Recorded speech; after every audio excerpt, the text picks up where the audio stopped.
A billionaire once watched a single mother divide a single meal between her children. What he did next would leave everyone in tears. The wind sighed through the trees of Central Park that night, stirring golden leaves into whispering spirals. Autumn had settled over New York City, sharp, clear and unforgiving. The streets were quieter than usual, and the chill in the air crept under coats and settled deep in the bones. Caleb Stone walked alone along a winding path, his footsteps soft on the damp pavement. He wore a long gray coat with the collar turned up, dark hair mussed by the wind, his gaze far away. At 38, he carried the look of a man who had built an empire and lost something that no empire could replace. Once his face had been common in magazines and on business channels. Now he preferred anonymity, empty sidewalks over crowded galas, silence over noise. At night he often came to the park. Here for a while his thoughts didn't echo so loudly. No calls. No meetings. Just trees, air, and memories. As he neared the pond, something made him stop.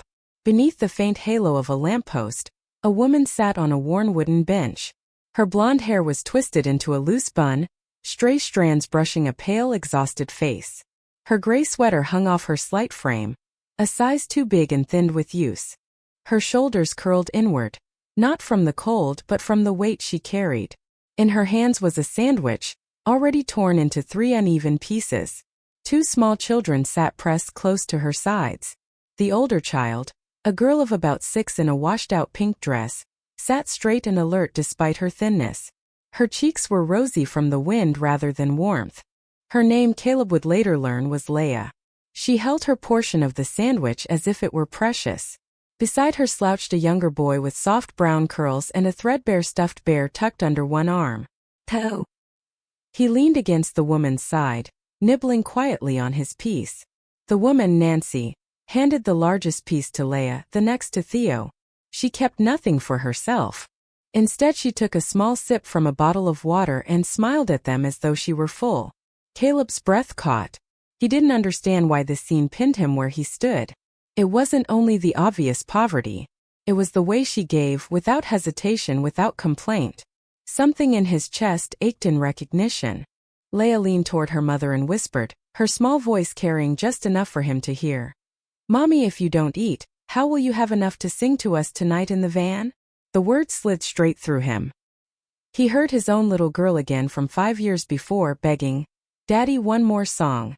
Her tiny hands wrapped around his. The raw edge of loss sliced through him as sharply as it had the first time. Nancy brushed a lock of hair from Leah's forehead and smiled, soft and sure. "I have plenty of energy," she whispered, "because I get to listen to your voice first."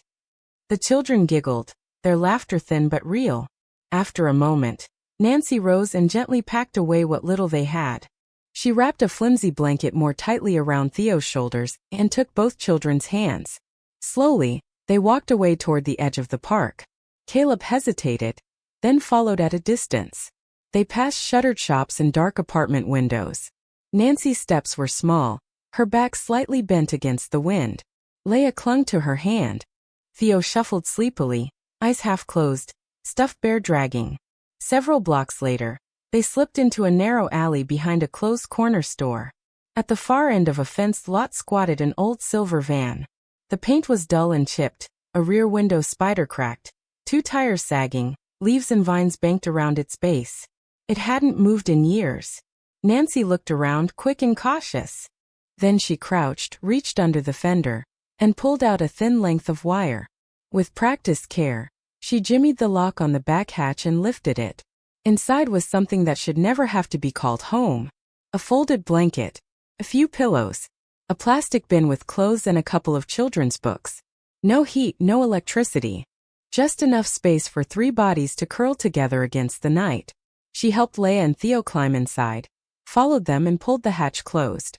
The lot fell still, the hum of the city muffled in the distance. Then through the quiet came a sound. Singing. Nancy's voice, soft and steady, wove a lullaby through the thin metal walls. Leah's light laughter answered.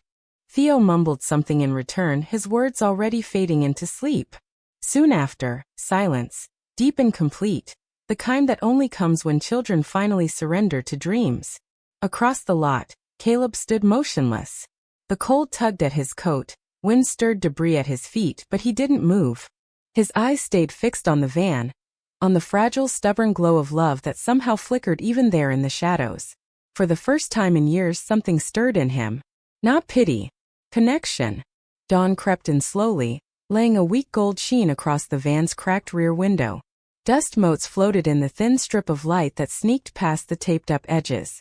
Inside, Nancy pushed herself carefully upright, muscles stiff from another night on metal and foam. The blanket had slipped during the dark hours. She tucked it back around Theo's small, curled body, her fingers gentle despite their chill.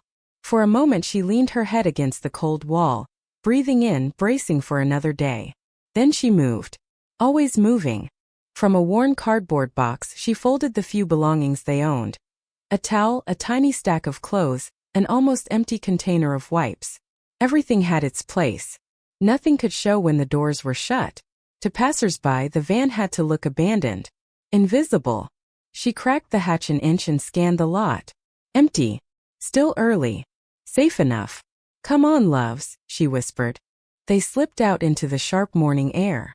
From a half-used plastic bottle she poured water into a chipped cup and handed Leia and Theo soft-bristled toothbrushes. Donations from a community outreach van weeks before. They brushed their teeth beside the van, steam puffing from their mouths as they stood on tiptoe to catch blurry reflections in the chrome hubcap of another car. Leia giggled at the foam on Theo's lip. Look, Mommy. He has a mustache. For a heartbeat, it almost felt like a normal morning. Nancy watched them, pride and sorrow warring quietly in her eyes. Not so long ago, she had worn a crisp white chef's jacket embroidered with her name. Nancy Ross beneath the elegant logo of L'Amiens Blanc, one of New York's most lauded restaurants. She hadn't just survived there. She had soared. Magazines had called her a rising star. Local TV shows had invited her on to demonstrate dishes. Food events had highlighted her as a woman breaking barriers in fine dining. In the old photos, her hair was neatly tied back, her posture strong, eyes bright with direction. That woman had believed the future was hers to shape. Then came the accident. She had stayed late after service, like always, helping clean down the line. On the drive home, a car blew through a red light and slammed into her side.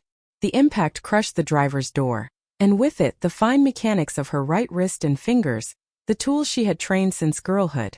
There were surgeries, months of therapy, but her grip never fully returned. Her knife work became unreliable. Precision, once instinctive, now betrayed her.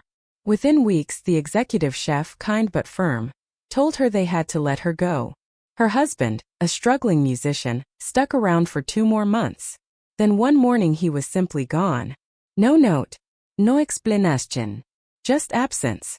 Left with 2 children, no job, no insurance, and hands that couldn't do what they were made to do. Nancy slipped into the cracks. Shelters when beds were available, friends' couches when they weren't. Back-of-house temp work where she washed dishes or chopped vegetables slowly, careful not to drop anything. She never complained, even as hope thinned. When every couch and every shelter ran out, she found the van behind the shuttered convenience store. Hidden behind a fence, it offered the one thing nothing else had. A space that was theirs and quiet. She scrubbed it, patched the windows with tape and cardboard, dragged in a foam pad she'd salvaged. Borrowed blankets became walls against the cold. It wasn't much, but it was something. Even then she refused to beg. She would take work, not pity. She taught Leia and Theo to say please and thank you, to look people in the eye, to keep their chins up. When we act with grace, she whispered to them each night, sometimes the world remembers to give a little back.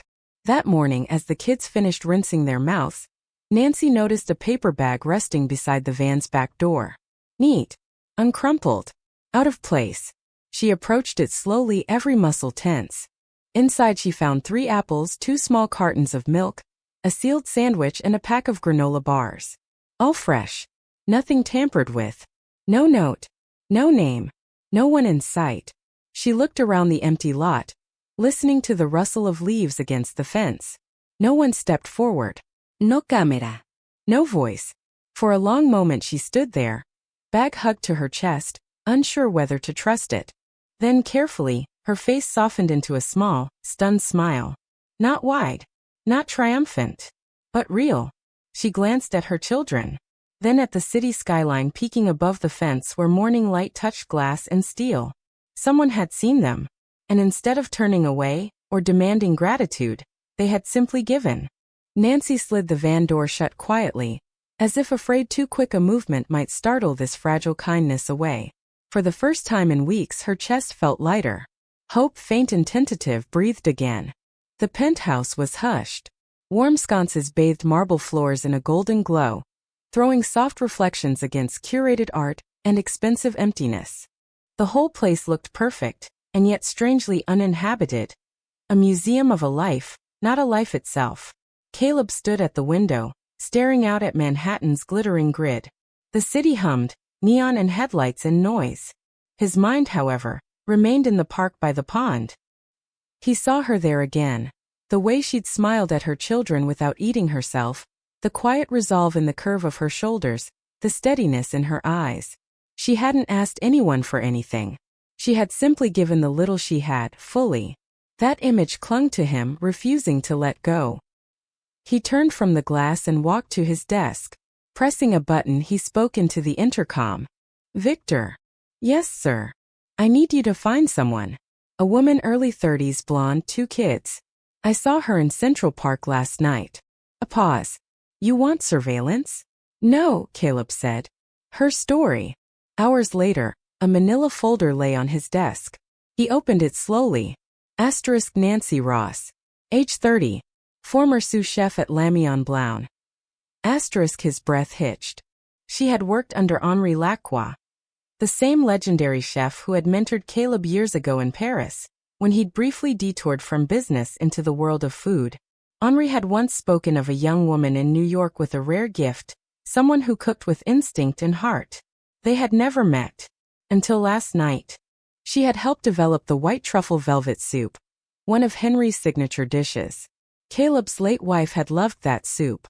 He could still see her across a candlelit table on a snowy evening, smiling through the steam as they'd shared it, still believing in forever. He read on. Severe wrist injury from a car crash. Terminated from her position. No insurance. Husband left shortly after.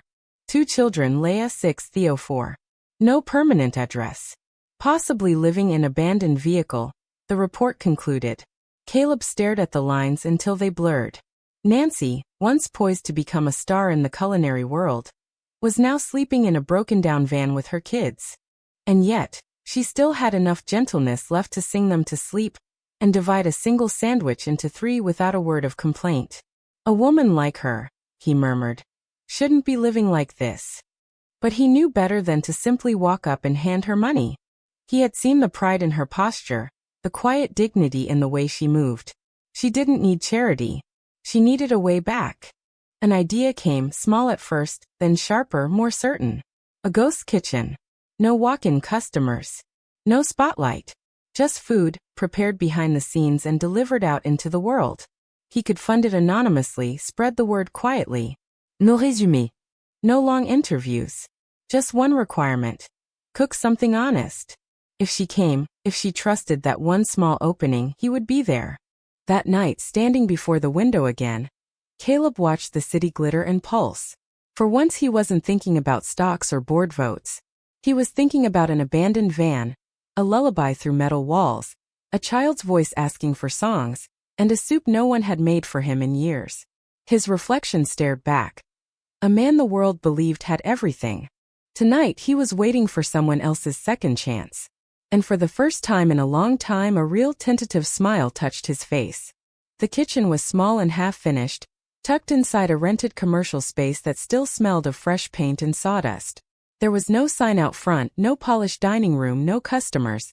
Just stainless steel counters, new appliances, and unopened boxes. A ghost kitchen in every sense. Nancy stepped over the threshold with Leah and Theo's hands held tightly in hers. Her shoulders were tense under her old gray sweater. Her eyes scanned the room, wary. The clatter of pans, the shuffle of prep cooks, and the low murmur of early morning work felt familiar and foreign all at once. A call had come the night before from an old colleague, a line cook from her better days. He'd heard about a new kitchen quietly hiring. No resume, no long process. Just show up and cook, he'd said. They're looking for heart, not paperwork. He still believed in her. Nancy hadn't hesitated. With no babysitter and no savings, she brought the children along. She spread a blanket in a far corner away from the heat and set out a small box of crayons. Leia and Theo, used to adjusting, settled without complaint, too mature for their ages but still just kids. Nancy untied a worn cloth bundle. Inside lay her tools. A paring knife with a chipped handle, a faded wooden spoon, a slightly bent whisk. Her old chef's coat no longer fit, so she wore a plain black t-shirt, sleeves pushed up to reveal the pale scar along her wrist. A few cooks glanced her way. Some took in the frayed tools and second-hand clothes and exchanged quiet whispers. She ignored them. At the ingredient table she chose without drama. Cream, garlic, fresh mushrooms, thyme. Nothing flashy, nothing expensive, just honest food. As the others rushed, she moved differently, deliberate, unhurried. The noise of the kitchen dimmed around her as her focus narrowed to the pan in front of her. Butter foamed. Mushrooms hissed softly. Garlic bloomed.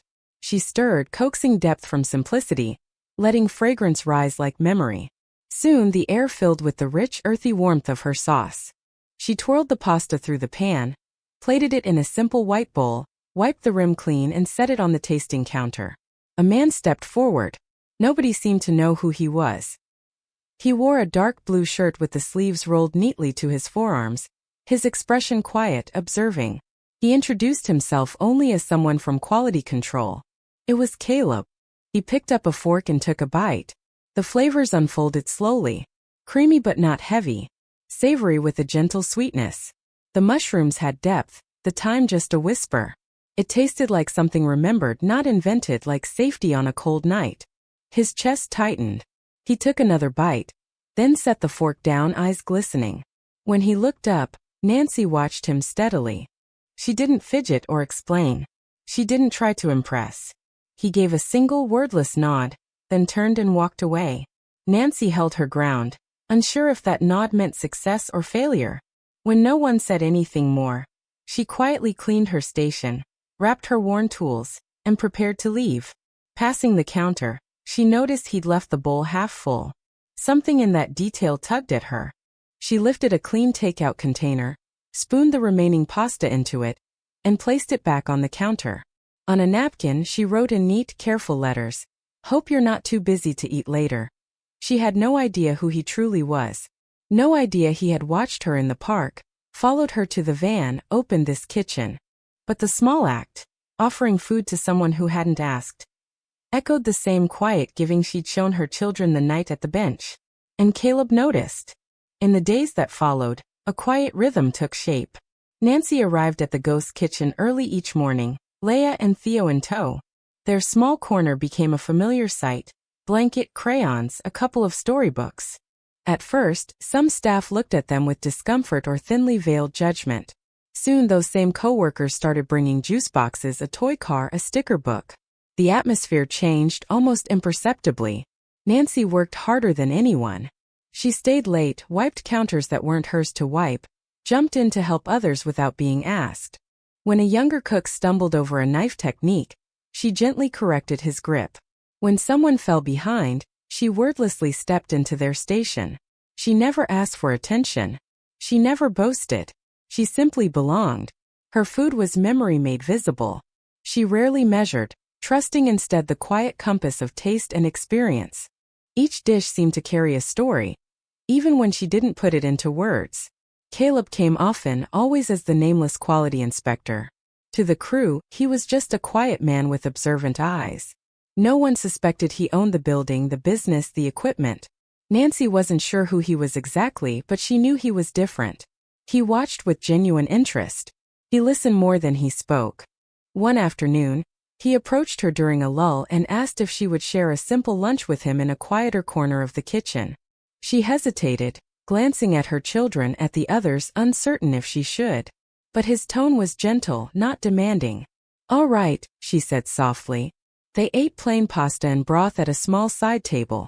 Caleb spoke in the vague terms of a friend, telling her about a man who had lost his wife and daughter in an accident and had once trained as a chef. After they died, he'd never stepped behind a stove again. Nancy listened, eyes fixed on his face, hands folded around her bowl. She didn't interrupt. She didn't offer cliches about time healing wounds. She just listened, present and steady. That silent understanding meant more to him than any words. That night, back in the van, she lay awake long after the children slept. His story pressed against her chest. She knew what it was to live with grief that didn't scream but carved slowly at your ribs. She wanted to answer him. Not with advice. With food. The next morning, Nancy arrived before anyone else. In the back fridge, she dug through overlooked bins until a few simple ingredients caught her eye. Daikon radish, celery, onion, cream, a knob of ginger. Her hands moved with a different kind of care. She peeled and sliced the radish, simmered it slowly with onion and celery until it softened and turned tender, almost sweet. She added cream sparingly, a touch of ginger for warmth. No heavy seasoning. Nothing showy. Just comfort in liquid form. When she finished, she ladled one bowl and set it on the tasting counter. No label. No explanation. Then she waited. Caleb walked in just before noon and spotted the lone bowl. No one claimed it. He picked up the spoon and took a sip. The world narrowed. In an instant he was somewhere else. Christmas Eve, the living room glowing with colored lights, his daughter's laughter bouncing off the walls as his wife hummed at the stove. The same soup steaming in their favorite bowls. The feeling of such simple, undeserved happiness he'd once taken for granted. His throat tightened. Tears stung. He blinked hard and set the spoon down. Across the room, Nancy watched, heart pounding, terrified she'd reopened something that should have stayed buried. She walked over slowly. "Where did you learn to make this?" he asked, voice rough. She gave a small, wistful smile. "Chef Henri taught me years ago," she said. He used to call it his healing soup.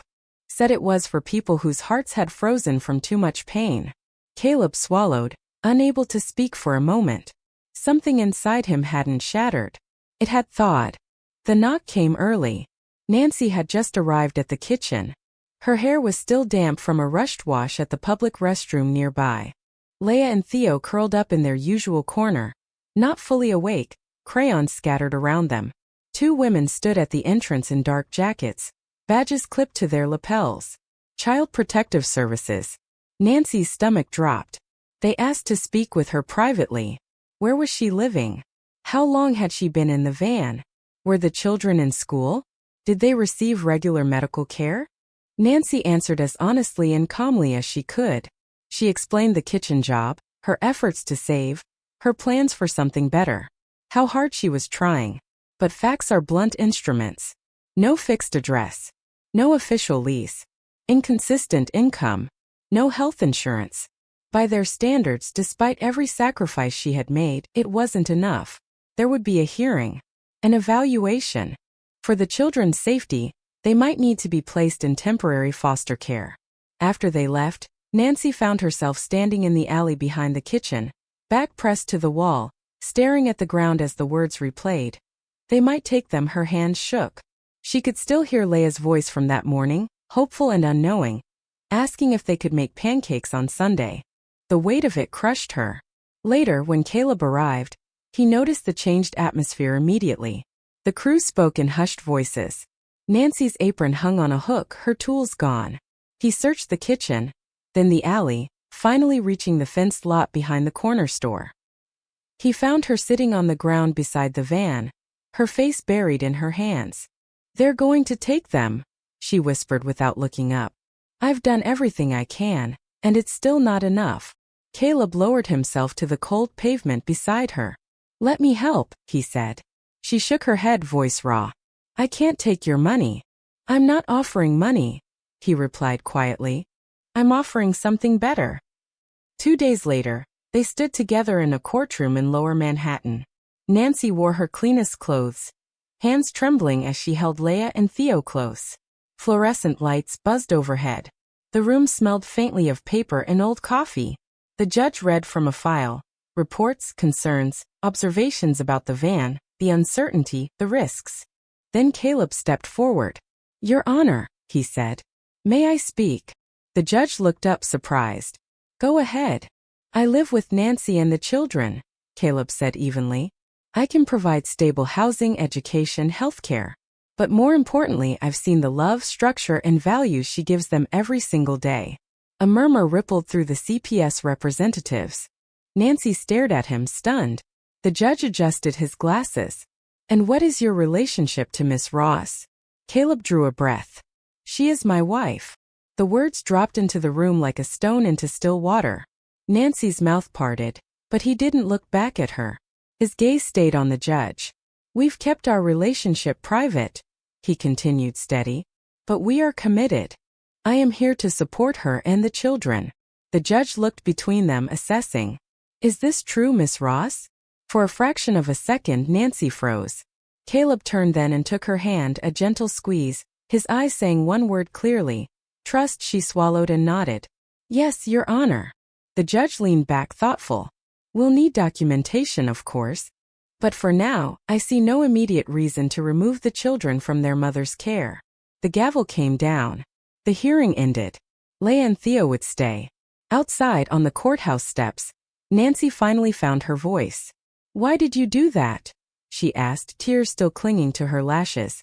Caleb met her gaze with quiet sincerity. Because the world doesn't need fewer mothers like you, he said. And because he paused, choosing his words. Because I need you more than I realized. He smiled then, small but unshakable. You don't need me to rescue you, he added softly. But maybe I can stand beside you while you rescue yourself. Nancy stared at him, torn between laughing and sobbing. Instead, she reached for his hand. This time she held it first. The sun was just beginning to slide toward the horizon when Caleb asked Nancy to walk with him. As always, Leah and Theo were at her sides, one small hand in each of hers, their steps bounding to match the adult's slower pace. They followed a quieter street just beyond Manhattan's busiest stretch, past old storefronts waiting for new life and cafes with fresh paint.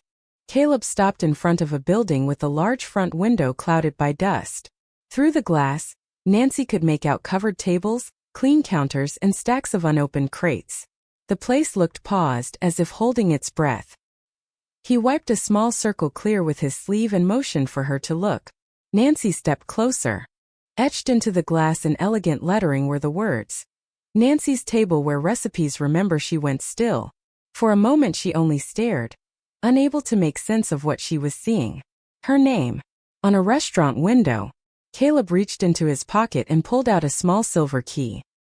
He held it out to her, his eyes unwavering. This is yours, he said. Her fingers closed around the metal, shaking. I don't understand, she whispered. He smiled gently. I'm the one who tasted your mushroom pasta that first day, he said. The one who left the food by your van. I'm the man you saw in the park. Her eyes widened. I'm also Caleb Stone, he added quietly. The name hit her like a wave. You're the Caleb Stone, she breathed. He nodded. I didn't want you to know at first. I wanted to see who you were, not how you'd react to my name. But everything I saw, how you work, how you love, how you fight for those kids, only confirmed what I already believed. Nancy took a step back, the key clutched tight. You opened the ghost kitchen, she said slowly. You arranged the job. You came to court. Yes, he said. But not to play savior. I saw something rare in you. Something this world stopped valuing a long time ago. She looked down at the key. Overwhelmed, anger, gratitude, disbelief tangling together. Don't put me on a pedestal for this, he said gently. If you're going to admire anyone, let it be yourself. Because that's what I do. From the bag he carried, he drew out a cloth-wrapped bundle and placed it in her hands. Inside lay a set of new chef's knives, the steel polished to a shine, the handles engraved with her initials. The first true tools of her new beginning. Before she could find words, Leah tugged her sleeve. Mommy, she asked, eyes wide as she looked from the window to Caleb. Can we go inside? Nancy smiled at her daughter, then turned to him. Can we really? She asked. Is this ours to open? Everything is ready, Caleb said. Permits. Equipment. The first week of ingredients. All you have to do is cook. She looked back at the window, her name gleaming softly in the early evening light. Once long ago she had dreamed of something like this. Before the crash.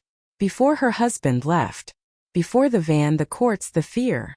Now, without her asking, it was being handed back to her. Not as charity, as recognition. Leia suddenly released her mother's hand and ran straight to Caleb, her pink dress fluttering. She threw her arms around his waist and peered up at him with open, trusting eyes. "Are you our real daddy now?" she asked. Caleb blinked, caught off guard. Nancy started to speak, then stopped when she saw the look on his face. He dropped to one knee, bringing himself level with Leia. Gently, he tucked a piece of hair behind her ear. "If you'll have me," he said softly, "I'd love to be." Leia grinned and hugged him tighter. Tears burned Nancy's eyes, but they weren't born of fear this time. They were born of something she'd almost forgotten how to feel. Hope. A year passed. The walls of Nancy's table still glowed with the same warmth they'd held on opening night, only deeper now. The restaurant hadn't just survived, it had flourished. People came from every corner of the city to claim one of the few tables. They didn't come for towering showpieces or complicated menus. They came for dishes that tasted like childhood kitchens, like holidays, like late-night talks with people you loved. They came for recipes that remembered. They came for the chef whose food carried a quiet kind of magic. Nancy moved through her kitchen with ease, her motions sure and fluid. Her wrist had grown stronger. More importantly, her spirit had. She laughed often now. The old gray sweater had been replaced by a simple, clean chef's coat, but her hair was still gathered in that familiar loose bun. Only now her eyes were lit from within. Late one evening, after the last guests had gone and the staff had trickled out into the night, she lingered alone in the kitchen.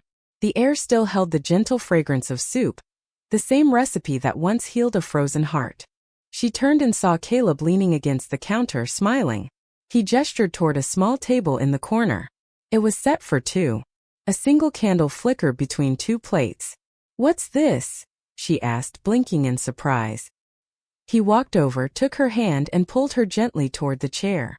"Just dinner," he said. "Just us." They ate slowly, savoring not just the food but the rare quiet. They talked about small, happy things, about Leia's new obsession with dinosaurs, about Theo's unshakable refusal to eat anything green, about the restaurant already being booked solid through the holidays. Then Caleb rose from his chair.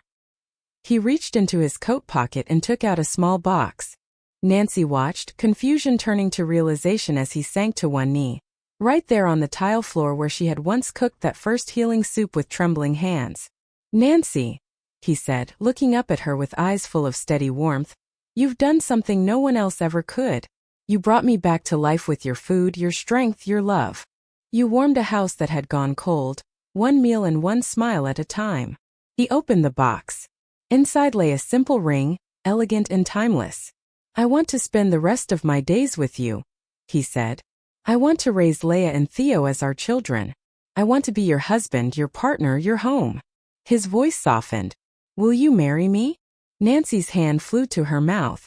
Tears gathered, spilled, and she didn't bother to wipe them away.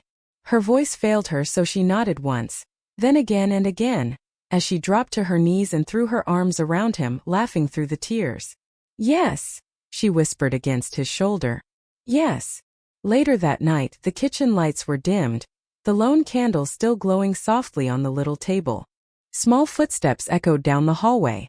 Leia rushed in first, still wearing her favorite pink dress, hair bouncing. Theo followed, hauling his little red toy truck behind him. They climbed into their usual chairs at the kitchen table. Caleb ladled out bowls of warm soup, steam curling in the air. Nancy sat beside them, pulling her chair in close and kissing each forehead as the bowls were set down. They ate together, spoons clinking gently, laughter drifting up to the rafters. Outside, the city moved on as it always did. Cars honking, lights flashing, people hurrying past each other. But inside that kitchen, something rare had taken root and flourished. A home. A family. A love that had been quietly simmering on low heat for a long time, now finally brought to a gentle, beautiful boil.